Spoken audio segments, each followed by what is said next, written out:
Are you shy or introverted or quiet or socially anxious? I definitely know I'm a few of those things. Or maybe you're actually none of those things. Maybe you're extroverted and love talking and love being in the spotlight.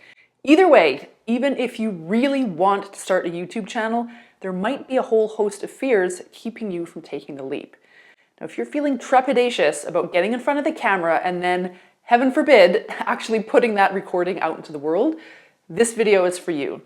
Today, we're going to talk about 7 of the most common fears that people have about starting a YouTube channel and how to deal with them, as well as what to do right now in order to get your very first video up on YouTube.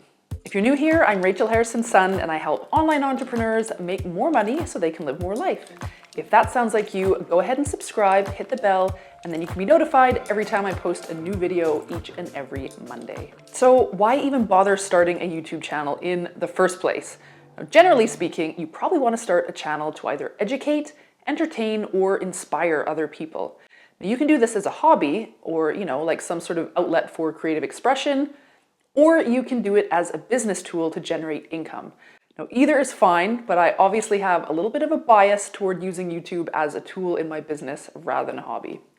YouTube is an absolutely fabulous way to build an audience of ideal customers, and it's probably your best avenue for making big bucks as a content creator. Now, if you want to learn more about how you can make $20,000 plus a month as a content creator, make sure you check out this video right here. I've linked to it down below. Now, while you might be aware that YouTube is a huge opportunity for making money, both in its own right and because of the other income streams it can open up for you, big, scary feelings may be preventing you from taking action and just going for it.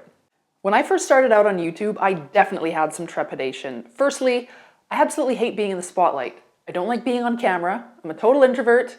I even have intermittent social anxiety.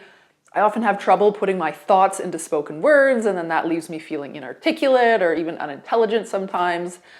I also worried about being just generally uncharismatic or, just not having the right personality for being on camera. So, not exactly a prime candidate for starting my own YouTube channel. But I was able to work through these limiting beliefs because that is exactly what they were. And I'm super confident that you will be able to work through your limiting beliefs as well. So let's talk about 7 of the most common fears related to starting a YouTube channel and how to get over them fast so you can stop holding yourself back. Okay, fear number 1, what if people I know find out? So first off, just assume that they will find out at some point. Now the big question then becomes, so what? Most people who care about you are going to be supportive of your efforts, but we do have to be willing to back our own decision to do something even when someone might not approve. Now, if you're going to do something that brings you even an ounce of joy and you're not hurting anyone else, it is absolutely your right to go ahead and do that thing. All outside opinions be damned. So what about the people who aren't in our immediate circle, like work colleagues, college pals, or that handful of high school friends we're still semi-acquainted with through Facebook? Now, imagining a work colleague seeing one of your videos might leave you feeling a little bit embarrassed, but same advice here applies. Most people are going to be happy that you're doing something that you want to do, or, especially in the case of work colleagues or acquaintances, they're honestly just not even going to care. Everyone's got their own lives that they're deeply entrenched in, and they're probably not going to give second thought to your YouTube channel. So the bottom line is, are you here to live your own life or someone else's? At the end of it, you are a lot more likely to regret the things that you didn't try versus the ones that you did. Fear number 2, I am not blank enough or I'm too blank. This one, just fill in the blank. I'm not attractive enough, charming enough, animated enough, extroverted enough, or I'm too shy, too dull, too socially anxious, too introverted. Now, I totally relate to this one. When I first started, I felt like I wasn't animated enough, or that I spoke too slowly, or I had no charisma or personality, or I stuttered over my words, and I also couldn't stand my voice. I had a really hard time remembering what I wanted to say as soon as that camera started rolling as well. Nothing about talking to a camera felt natural to me. Now, all of these things are, of course, limiting beliefs. We are our own worst critics, and we're really great at picking ourselves apart and then amplifying the perceived flaws that almost no one else is even going to notice. Now, one thing that might happen is that your perceived flaws might actually become a defining feature that works in your favor. I was so surprised after I started making videos how many people gave me compliments about having a calm demeanor, or how they liked that I didn't speak too quickly or over animatedly and had a calming voice. What? I was so busy worrying about how these things might hold me back, I hadn't even realized that some people might actually be drawn to them and prefer a more toned down personality. No matter what your vibe is, whether it's larger than life or calm and restrained or humorous or serious, whether you're young, old, no matter what you look like or sound like, you and your personality are going to resonate with somebody out there. Fear number 3, what if I'm scared to be on camera? Again, I totally get this. I have never loved being in front of the camera. I am just one of those people who always makes a face whenever a camera is pointed at me. I've never been one for posing. It's just simply not in my DNA. I hate people looking at me, full stop. Now, generally speaking, there are 2 things to consider here. First, people aren't going to be coming to your channel to simply stare at you for the sake of it, unless, you happen to be like a supermodel or something. They're going to be coming to get the inspiration or the education or the entertainment that you are providing. You are simply the conduit for the information. So reframing things this way has really helped me. Now, if that feels a little bit too depersonalized, another thing you can do is just try and imagine yourself talking to a close friend rather than a camera. This feels a lot more personal. Now, the second thing is there are actually successful YouTube channels that don't actually show the channel owner's face. So you could potentially avoid the camera altogether if you just absolutely cannot fathom the idea of being in front of a camera. This works better for some types of channels over others, but if you do a little search for channels that don't show your face, you can check that out and see if that's for you. Fear number 4, what if I look stupid or embarrass myself? Okay. Just accept that there is a good chance that you will embarrass yourself. I haven't heard a single YouTuber say that after they've been at it for a while, they haven't cringed at their first videos. I even heard one YouTuber say that if you don't feel completely embarrassed by your first videos after you've been at it for a little while, you haven't made enough progress. And I completely agree. You are just simply going to suck at the beginning, and the only way not to suck is to just keep making more videos. There really isn't any way around that. And that brings me to fear number 5, what if my videos suck? Same advice here, your videos will suck at first. That's basically a given unless you already have some advanced knowledge of filmmaking or cinematography or storytelling or kind of anything related to any of those areas. A really awesome exercise to completely banish this fear, go to your favorite YouTuber's channel, sort the videos by oldest to newest, and then check out their first videos. You will probably be shocked at how amateur they look or how awkward they first appeared on camera, and you're going to be able to see just how far they've come over the course of time. You can fully expect to have a similar trajectory. If you start your channel with the expectation that your first videos will suck, it's going to be a lot easier to get started because you're not going to have that pressure on yourself to make everything look perfect. Now, when I started, I gave myself permission to suck for the first 100 videos, which just completely took the pressure off. I wasn't trying to get things perfect because it was just a given that I was in that suck phase, and I just simply carried on knowing that I would get better over time. Fear number 6, what if I pick the wrong niche? Again, go back to your favorite YouTuber's first videos. I almost guarantee that a ton of those videos are about things that that YouTuber is no longer talking about. So in the beginning, you're going to be experimenting with a broader array of topics, most likely, not always, but most likely. And pretty soon, you're going to be able to see which ones are getting the most love, and then you can double down on those. The important thing is to just get started and to try to at least stick within a broad niche, and then have faith that you're going to figure it out along the way. You don't need to see the whole staircase, you just have to see the first step. Fear number 7, what if people leave hateful comments? We all know the YouTube comment section can be a bit of a cesspool at times, and unfortunately you can almost guarantee that someone will leave a hurtful comment at some point. I have definitely had a few doozies and they don't feel good.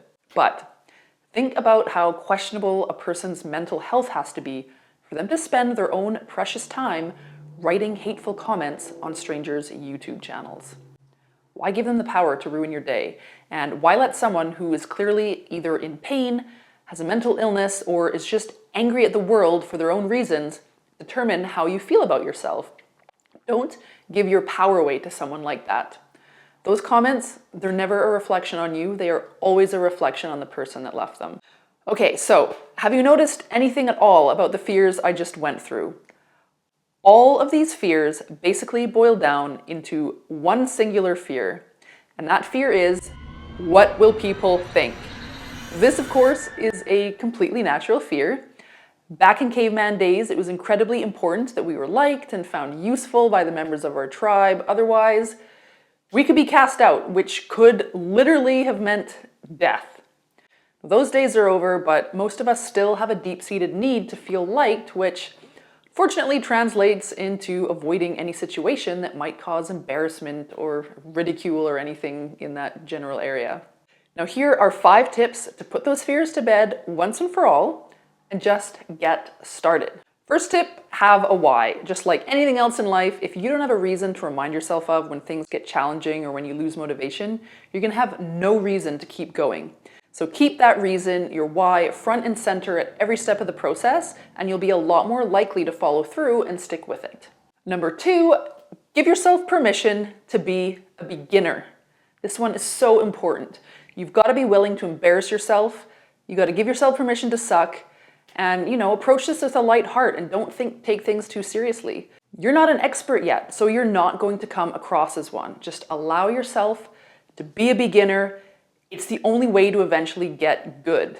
Now again, go back, watch your favorite YouTubers' first videos, and you're gonna be amazed at how much they've changed over the course of time.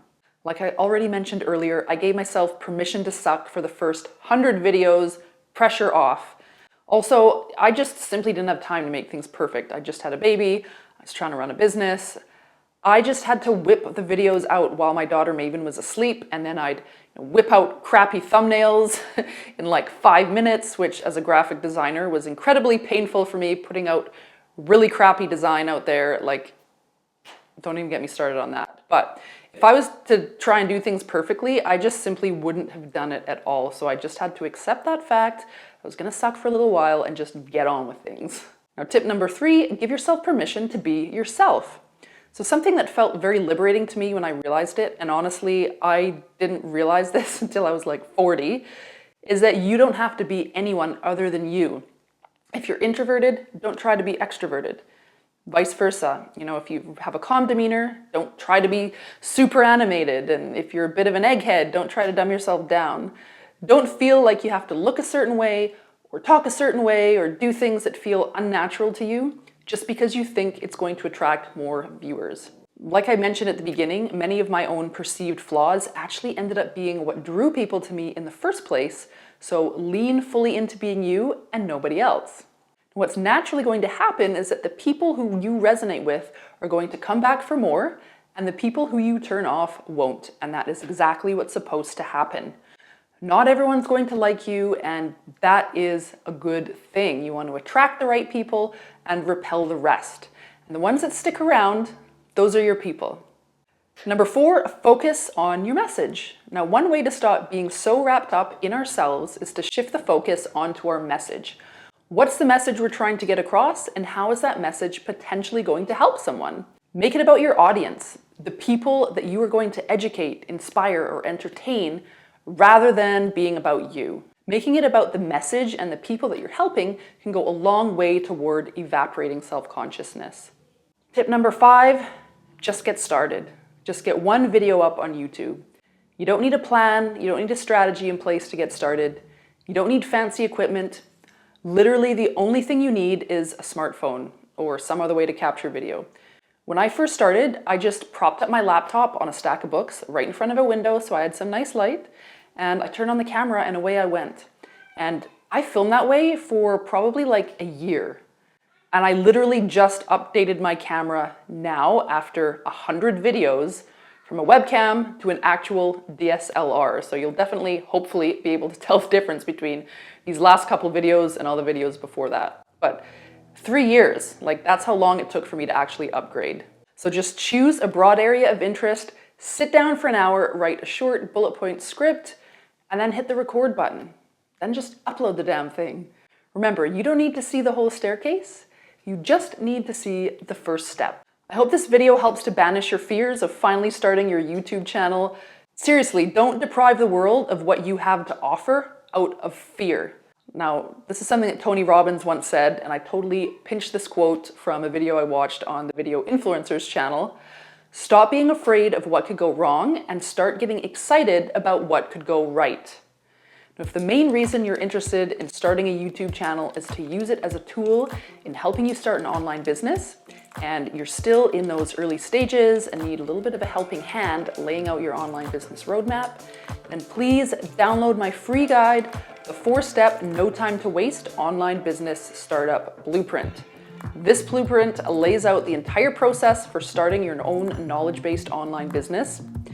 Now, you can also join my free Facebook group, Rachel Sandbox, to join other like-minded folks all on their own online business journeys. Watch this video next to find out how you can generate $20,000 plus a month as a content creator, which you will be if you start your own YouTube channel. So once again, thank you so much for watching. If you like this video, hit the like button and please do subscribe and share this video. Thanks so much for watching. We will see you next week.